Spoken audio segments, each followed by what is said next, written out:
This graph shows that while in the 1980s China's and India's economies started at roughly the same size, China soon left India in the dust, becoming roughly 5 times its size.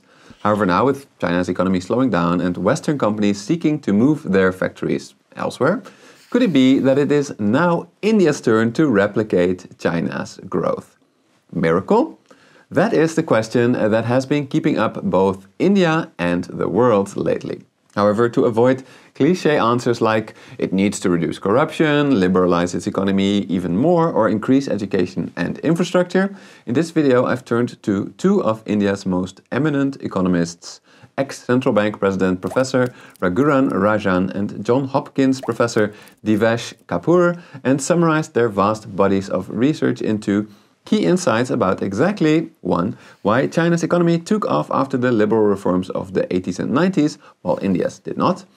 Why China's growth path will never work for India, and finally, whether or not India will soon be able to pull off its own growth miracle. And I'm happy to report that in their research I found some really surprising insights about how India's real problem is not that it didn't know what to do, but rather that it failed to properly implement China's strategy due to its own unique political structure in which understaffed local governments often cater to local interests rather than to the public.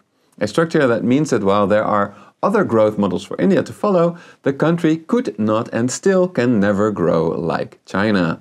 But to see why that is the case, we first need to answer why China outgrew India in the first place. In other words, what caused this massive divergence between India and China in the 1990s and early 2000s? To answer that question, I first turned to the work of Professor Raghuram Rajan, who has highlighted that already in the late 1970s, Chinese workers had a better level of basic education than their Indian counterparts. A better level of basic education enables 2 key elements of how China transitioned from an agricultural society to the manufacturing powerhouse that it is today. The first element is that to supercharge economic growth, China started attracting a lot of foreign factories in the 80s and 90s. Factories that typically required at least a basic education from their workers so that they could follow simple instructions. The second element is that a basic education, especially in accounting, enabled a lot of these workers to then later start their own companies, which propelled China's economy to the next level in the 2000s. But given that there were plenty of countries with a better level of basic education than China in the late 1970s, better education alone cannot explain why China was able to attract foreign factories and enable its workers to start their own factories, while India was not. Indeed, as I discussed in my video about China's economic miracle, besides being able to attract foreign factories to learn from them, there are 2 other key ingredients that allowed China to transform its economy into the manufacturing superpower that it is today. The first and most often discussed ingredient is that in the 1980s, Communist China liberalized its economy, both by allowing private entrepreneurs to start companies and by allowing foreign firms to come into China. In my opinion, this was indeed a necessary condition for the Chinese economic miracle to happen. But given that there are plenty of more liberalized economies, it cannot explain China's rapid growth by itself. India is a prime example of that. Following China, India also carefully liberalized its socialist economy in the 1990s, and this was then followed by more radical liberalization in the 2000s. But while India's economy certainly grew faster after these reforms, it never quite reached China's double-digit growth numbers. Of course, you could then argue that India just didn't liberalize enough, and that may be true, but China is also still a highly restrictive place to do business today, scoring very similar points to India when we compare the 2 countries, for example using the index of economic freedom. Therefore, to explain this massive divergence between the 2 countries, I believe that we need to talk about the second and third ingredients of the Chinese growth miracle. Ingredients that India was never able to reproduce, despite the best intentions. Okay, the second key ingredient of the Chinese growth miracle is that it followed what Peking University's Professor Michael Petters calls the investment-led growth model. This is the growth model that was at the heart of miracle growth in countries like the United States, Germany, Japan, and then was later adopted by China. Essentially, the idea of investment-led growth is that in poor countries like China and India in the 1980s, they have a huge underinvestment problem. While they have a population that could potentially be very productive, they are held back by a lack of infrastructure, knowledge, and productive assets such as machinery. So to grow at miracle level speed, a poor country simply needs to invest at miracle level speed in infrastructure and other productive assets. But where does the money come from, in a poor country? Perhaps surprisingly for non-economists, a lack of money in even the poorest countries is never the real problem. After all, in a fiat money system, local money is infinitely available since the central bank can just print as much as it likes and use that money to spur unemployed workers into action. However, because the central government of these massive countries alone cannot really hope to spend all of that money productively, to prevent inflation, they have essentially outsourced most money creation to commercial banks who create money as debt. Debt money that will not produce inflation and will not increase debt to GDP as long as it is used to grow the economy. So to make sure that China's banks invest in productive infrastructure and factories, China ordered its local and state-owned banks to direct credit mostly to infrastructure and manufacturing at a low interest rate. And while these state interventions can now explain why China has too much infrastructure and even too much factory capacity, it worked extremely well when China was still a developing country. But what about India? Why didn't India try to follow the investment-led growth model and supercharge investments in factories and infrastructure? Well, actually, it did. While it liberalized its corporate sector, it kept its banking system largely in the hands of the state, just like China. And just like China, that banking system then went on a lending spree to well-connected business tycoons.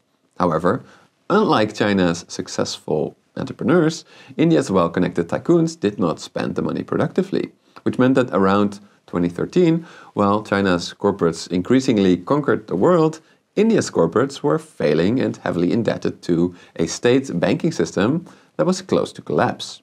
Although, I have to say that since then, India's investment has gotten much better, a recovery that was partially made possible by Professor Rajan himself, who as head of India's central bank helped clean up a lot of these bad debts. A lot of credit also goes to Modi, who has, since coming to power in 2014, made a lot of new investments in India's infrastructure. But while Indian investment and growth has not been bad at all, it has not been as miraculous as that of China. Therefore, I think it's now time that we revisit the third key ingredient of China's growth miracle, attracting foreign factories, which is also known as attracting foreign direct investment, or FDI for short. FDI gets its name from the fact that if you build a factory somewhere, you are directly investing there. When it comes to FDI, while China became the factory of the world, India simply failed to attract anywhere close to the same amount of FDI. But why is attracting FDI so important, and why was China able to do it while India failed miserably? To answer these questions, let's go back to India and China in the 1980s. They were not just lacking infrastructure and machines, they were also lacking the knowledge about how efficient factories operate. Knowledge that you cannot learn in school. Knowledge that you instead accumulate by working in efficient factories. This is why attracting foreign factories to turbocharge local knowledge was the third key ingredient for China's growth miracle. On top of that, while local money is in theory infinite, as it can be created by local banks and central banks, foreign money, US dollars, is needed for crucial imports, such as in China's case, German machines. So attracting foreign direct investment is a key ingredient of most growth miracles because it can be used to supercharge local knowledge and to obtain the US dollars needed for crucial imports. And as we've discussed, China's basic education really helped create the right environment for FDI. But according to Professor Rajan, there's actually a deeper difference between China and India, and that is how well their local governments function. You see, because both the Chinese and Indian economies are decentralized systems on a massive, and I mean massive scale, it's really important to note that getting education investment and FDI right is really not something that is determined at the top. You need governments at the local level to actually implement these changes. And for that, they need the right incentives. And if we zoom into how China's local governments work, we can see that they had the right incentives to stimulate both local investment and foreign direct investment. First of all, local governments were all part of the Chinese Communist Party, and they would be promoted or demoted not based on how well liked they were by the local population or how loyal they were to the boss, but rather by how much they were able to grow their local economy. On top of that, a large part of local government revenue was to be generated through land sales. And given that the value of land appreciates when the right infrastructure is built, if local governors wanted to further their career in the party, one of their best options was to build infrastructure such that they could get more revenue and increase the GDP of their province or city. And okay, maybe also skim a little bit off the top in the process. Importantly, these incentives meant that local Chinese governors were really keen to make things as easy as possible for foreigners that wanted to invest in their city. For example, as Professor Rajan describes in this book, when an Indian businessman wanted to invest in a middle-sized city in China, he was met at the airport by the deputy major, taken to visit a possible site on the same day, and then immediately taken to the major's office where all the necessary paperwork had already been filled out and any problems he raised could be dealt with by the local government. Similarly, when Elon Musk came to China, he was able to have his Shanghai factory up and running in record time because local Shanghai government officials cleared all legal obstacles for him. Contrast this to India, where while the central government assured citizens that it was now a great destination for FDI, its local governments often actively frustrated the arrival of foreign firms by strictly upholding India's difficult regulations and making it time-consuming to get around them. In summary, following the insights from Professor Rajan, China was able to outgrow India initially because it had a better level of education, and while both countries liberalized their economies, only China was able to successfully invest on a colossal scale and attract enough foreign direct investment to supercharge its economic growth. Finally, it's not that India's central government was not aware that it needed to invest more and attract FDI. No, the deeper reason why India was not able to keep up with China is that its local governments did not play along, whereas in China, local governors had the right incentives to promote both local investment and FDI. And sadly, if we next turn to the work of Professor Devesh Kapoor, I'm afraid it will become clear that not only did dysfunctional local governments hold India back in the past, they also mean that even today, India can never grow like China. Okay, to understand why India's local governments are failing to unleash a China-style miracle, let's now turn to Professor Kapoor, who has identified the 3 most plausible explanations. The first explanation is really straightforward. India's local governments are terribly understaffed, especially when compared to China, which greatly increased its local government capacity during its growth miracle. Indeed, if we look at this graph, we can see that the structure of India's government employee count is basically the opposite of that of China and the United States. Whereas in the US and China, by far most government employees work at the local level and only some at the state or federal level, in India it is the other way around. Most of India's government employees work at the state and, to a lesser extent, federal level, whereas only a few work at the local level. This can explain why India's local governments were not able to invest or help foreign investors around the rules on the same scale as their Chinese counterparts did. But if just a local capacity was the only problem, then it could simply be solved by giving the local governments more money to hire more people, right? Well, sadly, that will likely not completely fix the problem. You see, there is something really strange going on with India's local governments. Despite high unemployment, many local governments have thousands of unfilled open positions. Even worse, some of India's poorest local governments do not even spend all the money that they get from the central government. So what else is going on? Well, this brings us to Kapoor's second explanation of why India's local governments are not living up to their potential. India's infamous caste system, which divides people into a hierarchy of social categories based on their birth. But before getting into how, we should note that the caste system has effectively been outlawed. However, despite that, in many parts of the country, it is still very much a political reality. The caste system can explain India's dysfunctional local governments in 3 different ways. Firstly, realizing that the caste system was still strong at the local government level, India's founders on purpose made sure that local governments were not too powerful, which can explain why this graph looks the way that it does. Secondly, even if a local government has adequate capacity, they might not have the right incentives, meaning that they may frustrate the implementation of well-meant central government policies because it is not in line with the caste system. As an example, Professor Kapoor mentions that quite a few federal education programs, where schools were built to improve the education of girls, failed at the local level because, and I'm quoting, what happens within the classroom is affected by caste and gender norms. Thirdly, in some extreme cases, the caste system even leads to government vacancies intentionally being left open because they only have candidates from higher castes. For example, in their book, The Narrow Corridor, Professor Asamoglu and Robinson describe how in one of India's poorer states, Bahir, the state had thousands of vacancies for engineers that were not filled despite high unemployment. Why not? Well, because those qualified to be engineers are typically from higher castes, but because the province's reigning governor Lalu Prasad Yadav was from a lower caste, he refused to fill these positions. Of course, as a consequence, everyone suffered because the government of Bahir was so severely understaffed that it could not even spend all the money it got allocated from the central government to upgrade local infrastructure. But okay, that is an extreme case, which may not be applicable to all states. What is applicable to all of India, though, is the third reason why its local governments are not enabling businesses like their Chinese counterparts, and that is that India is a democracy. Now, I want to stress that in itself, this is not a problem at all. Sure, in China, the incentives of a promotion in the party meant that local governors could override local concerns to build infrastructure and go out of their way to attract foreign firms.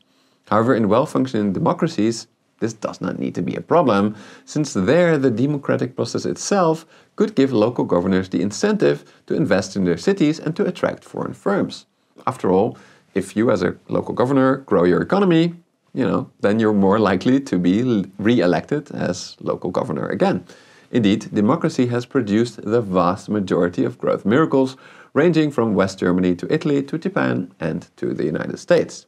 However, unlike these countries, Professor Kapoor claims that India is a so-called precocious democracy, meaning that a country became democratic before it was perhaps ready to become democratic. Again, Professor Kapoor discusses 3 reasons why this is holding India's local governments back. The first is that a precocious democracy can get into a vicious cycle in which it delivers poor public services, like schools and healthcare, at the time that it is established. As a consequence, wealthier people will exit the public system and start using private schools and hospitals instead. And therefore, they are now less willing to pay taxes, making local government services even more dysfunctional. Indeed, as Professor Kapoor notes, local governments in India in particular seem to be very hesitant to raise their taxes, the taxes that they need to improve their cities. But sadly, there's more. The second reason why being a precocious democracy is holding India back is that because India is so divided, local government officials that were elected by their specific caste or religious group or any other interest group tend to prefer rewarding their voters by giving them subsidies or other specific benefits rather than to invest in public services that can be enjoyed by all. Finally, in precocious democracies, politicians will tend to emphasize public goods that are highly visible and relatively easy to provide. For example, they may prefer to invest in hyper-modern metros rather than to invest in improving the education system, of which the results will only be seen after a few years. Of course, this happens in any democracy, but more so in precocious democracy is what Professor Kapoor argues. So on the surface, India did not grow as fast as China because it lacked basic education, didn't invest as much, and didn't attract as much FDI. But the deeper reason is that India's local governments did not have the capacity nor the right incentives to improve education, invest a lot, and to attract FDI due to a lack of personnel and wrong incentives provided by the caste system and India being a precocious democracy. And sadly, despite a lot of good intentions by the Modi government, all of these causes of India's local government dysfunction are still in place. And this is why I am confident to say that India can never grow like China, especially now that Modi, who became increasingly autocratic in recent years, lost his majority in parliament. So does that mean that there's no hope for India to ever catch up to China? No, I'm actually quite optimistic because there are still a few reasons to be optimistic about India's economy. First of all, if we compare India to the place it was in the 1980s, we will see that while it may not have gone through miracle growth, people are now better educated and its infrastructure has received a major upgrade, especially on the digital and financial side. And given that foreign companies are increasingly looking for an alternative to China, India is in theory really well positioned to attract a lot of foreign direct investment now. Of course, FDI in India has not yet been anything to write home about due to the fact that the local governments do not have the capacity or incentives to help foreign firms navigate its complicated rules. However, now that India has elected a more democratic coalition government, some have argued that this could mean that Modi now has to work more closely together with local governments to push through reforms. Closer cooperation in a divided nation will never put India on the path of China, but it could put it on the path of the United States, a big divided nation that went through a slow, messy, but what in the end turned out to be the most successful growth miracle of all time. Finally, perhaps more importantly, as Professor Kapoor notes, a successful implementation of various programs such as opening bank accounts, gas connections and toilets that connect to the sewage system, this demonstrates that slowly but surely local government capabilities are improving. But yeah, I don't expect a China-style miracle anytime soon, but I am still optimistic about India's potential to grow in the upcoming decades. But yeah, that is my take. Do you agree with me that India can never grow like China, but that it is now actually well positioned for its own unique, messy, slower, but perhaps ultimately more successful growth miracle? Let me know in the comments below. Finally, given that primary education is often a local government responsibility and that this capacity has recently increased, this could mean that this is where improvements will be felt next, which could be huge because having a broadly shared basic level of education will give more Indians access to an unprecedented wealth of online materials, such as the unique lessons provided by today's video sponsor, Brilliant. Brilliant's thousands of lessons in math, data analysis, programming and AI are unique because they focus on learning by doing rather than learning through reading a book or by watching a video lecture. Each of their lessons, crafted by high-profile educators from the likes of MIT, Caltech, Google and more, is filled with hands-on interactive exercises, which is a method that has been proven to be 6 times more effective than watching lecture videos. So instead of just memorizing knowledge, Brilliant helps build your critical thinking skills through problem solving. Problem solving that Brilliant encourages you to do a little bit of every day by providing fun, short lessons that you can do whenever you have the time. Take Brilliant's growing number of programming courses, where through the type of learning by doing that you see here, you will be able to get a core understanding of key programming elements like loops and conditionals in no time. You can even get started by building programs from day one in Python with their drag and drop editor, an essential skill that still saves me hours every week as I almost always use Python to collect and clean the data that I use for my visuals. So if you want to develop deep knowledge in a fun and accessible way, visit brilliant.org/moneymacro or click on the link in the description below to get a free 30-day trial and a 20% discount on their annual premium subscription.